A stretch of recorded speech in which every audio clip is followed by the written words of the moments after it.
Hello hello friends, good morning. सब कैसे हो? सब बढ़िया होंगे।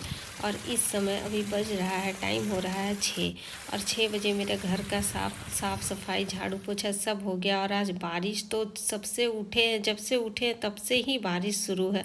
और स्नान मेरा हो गया। स्नान करने और थोड़ा बहुत जो एक्सरसाइज था वो घर के अंदर ही थोड़ा बहुत कर लिए। उसके बाद स्नान करने के बाद पूजा पाठ मेरा सब हो गया। और अब थोड़ा सा अपना तैयार हो जाते हैं, उसके बाद जाएंगे रसोई मॉर्निंग। में। तो नमस्ते। अभी सब स्कूल कैसे नहीं हो? जाना है। सब बढ़िया ही होंगे, अच्छे होंगे, चकाचक होंगे। तो मेरा हो गया स्नान ध्यान सब हो गया, पूजा पाठ भी हो गया। और तो चलिए, मेरा तो हो गया सब कुछ। अब चलते हैं सीधा रसोई में। तो चलिए अब चलते हैं रसोई में। तो जैसे हम पूजा पाठ करते हैं ना, स्नान करने के बाद ही पूजा पाठ करते हैं, वैसे ही एक नियम होना चाहिए। सभी का ये नियम होना चाहिए कि स्नान करने के बाद ही रसोई में भी आएँ। रसोई घर में माता अन्नपूर्णा का वास तो होता ही है, साथ ही साथ हमारे अच्छे विचारों का भी वास होता है रसोई में। अगर हम अच्छे से स्नान करके खाना बनाने जाएंगे, पूजा पाठ करने के बाद खाना बनाने जाएंगे, तो हमारा खाना में बरकत मिलेगा, हमारे खाना में स्वाद रहेगा। तो वो ये सब जो अच्छी आदतें हैं ना, ये सब ज़रूर अपनानी चाहिए महिलाओं को। वैसे तो बहुत सारी महिलाएं हैं कि स्नान करने के पहले ही खाना बना लेती हैं, उसके बाद स्नान करती हैं। तो सभी महिलाओं का अपना अलग अलग दिनचर्या होता है, अलग अलग नियम होता है। और जितने से भी पूछोगे सबका अलग अलग होता है, किसी का एक जैसा नहीं होता है। लेकिन कुछ अच्छी आदतें हैं जो हमें ज़रूर अपनानी चाहिए। आज ही नहीं, पहले भी इन चीज़ों को वर्जित कहा गया था। पहले के भी लोग जो हमारे बड़े बुजुर्ग थे, वो भी ऐसे करना अच्छा मानते थे कि स्नान करने के बाद ही रसोई में जाके खाना बनाना चाहिए। तो ये जो जिसका आदत अगर बन गया है ना, तो वो ये तो बहुत ही अच्छी आदत है। और जिसका आदत ऐसा नहीं है, उनको ऐसी आदत धीरे धीरे लानी चाहिए, अपने अंदर लानी चाहिए।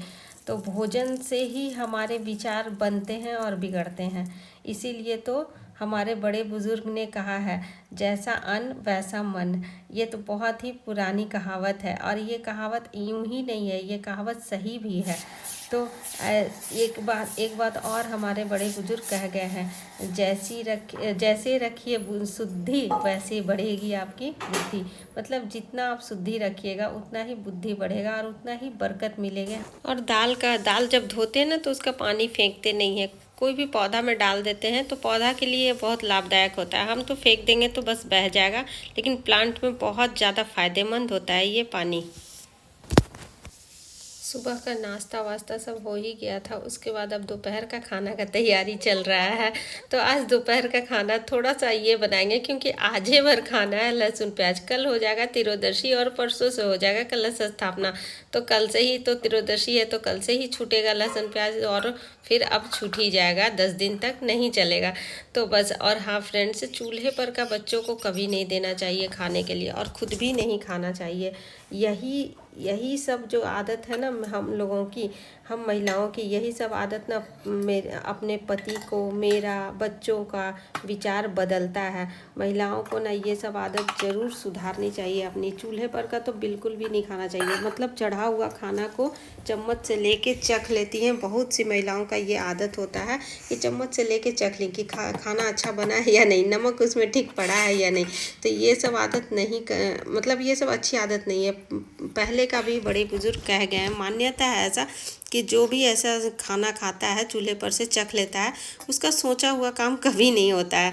मतलब और ये सब आदतें होती है ना कि धीरे धीरे से कोई आदत शुरू से रहती है, धीरे धीरे से, उसके बाद फिर वो आदत एक दिन ये सब रूप धारण कर लेता है कि कुछ सोचा हुआ काम आप सोच रहे हो तो वो काम नहीं होगा।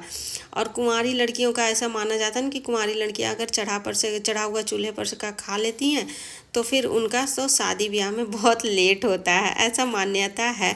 तो ये सब आदत ना छोड़ ही देना चाहिए। है शंका मन में कि नहीं, हमारा नमक नहीं डाले, ये नहीं डाले, मसाला अच्छे से नहीं डला, तो उसको चूल्हा को बुता के उसको नीचे उतार के कढ़ाई को, उसके बाद उसमें से निकाल के चखिए, उसमें कोई दोष नहीं है। ये सब बहुत ही दोष है, और हमारे पुराने ज़माने से ही चला आ रहा है। और पुराने ज़माने में जो भी नियम बनाए गए हैं वो ख़राब नहीं है, और वो हमारे फ़ायदे के लिए ही हमारे हिसाब से बनाए गए हैं। तो यहाँ पे हम पालक काट लिए थे और पालक का ही पकौड़ी आज बनाएंगे। तो ये ताज़ा ताज़ा पालक सुबह में ही छत से तोड़ के ले आए थे, जब पानी हल्का कम हुआ था ना उसी समय। तो और ये दाल है ना, दाल जो बेसन जो पीसे थे ना होली में, बस उसी का जो मोटा वाला था ना वही है, चाल के जो बचा था, बस इसको फूलने के लिए दे दिए थे और ये बढ़िया से फूल गया था। और इसी का आज बना लेंगे पकौड़ी।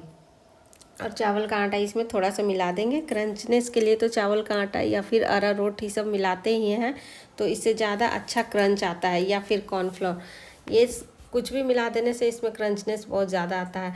और बस वही बेसन में मिला दिया और इसमें एक बूंद भी पानी नहीं डालेंगे क्योंकि बेसन फूला हुआ पानी में ही था, इसीलिए। प्याज लहसुन को काट के, धनिया पत्ता, इसमें ज़्यादा कुछ मसाला डालने की ज़रूरत नहीं है, बस हल्का फुल्का मसाला डालिए और बहुत ही टेस्टी बनता है। थोड़ा सा इसमें चाट मसाला डालना अच्छा लगता है, थोड़ा सा खट्टा खट्टा बनाता है, स्वाद बहुत अच्छा आता है बस। और इसमें नमक डाल के इसको अच्छे से मिला देंगे। पानी इसमें एक बूंद भी नहीं डाले हैं। देखते हैं, अगर पानी की ज़रूरत पड़ेगा तो पानी डालेंगे, नहीं ज़रूरत पड़ेगा तो नहीं डालेंगे। और बहुत बढ़िया से इसको मिला दिए अच्छे से। और खाना का टाइम हो ही गया था। एक साइड हमारा चावल बन रहा था क्योंकि आज इधर चूल्हा जला नहीं, लकड़ी का चूल्हा, क्योंकि पानी इतना ज़्यादा था, सारा लकड़ी भीग गया।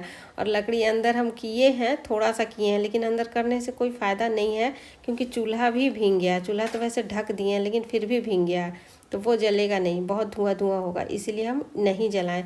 यहाँ ही बना ले रहे हैं आज का खाना गैस पे ही। और देखिए हमारा ये पकौड़ी बन गया था, बहुत ही क्रंची बना था ये पकौड़ी। और छोटा छोटा डाल के इसको हम छाने थे, तो छोटा छोटा में ना होता है ना कि अच्छे से फुल मतलब अंदर तक सेक जाता है। और लास्ट में ये पिछला तो ज़रूर डालना चाहिए। कुछ भी बनाइए, रोटी बनाइए या फिर कुछ भी बनाइए, तो ये पिछला ज़रूर डालना चाहिए, क्योंकि पिछला अगर नहीं डालें तो पीछे वाला जो भी पीछे वाला खाते हैं उनका बुद्धि पीछे होता है। तो चलिए, अब हमारा खाना बन गया था, सिंपल सा साधारण सा आज का खाना बन गया था। तो बस तो आज का खाना के साथ ही आज का वीडियो का भी एंड करने का टाइम हो रहा है अब। और ये बारिश फिर से ठंडा ला दिया, धोया हुआ कपड़ा फिर से निकाल के निमिक पापा आज वेस्ट बंगाल पहन लिए। तो फिर मिलते हैं आप लोग से कल। Tata bye, see you.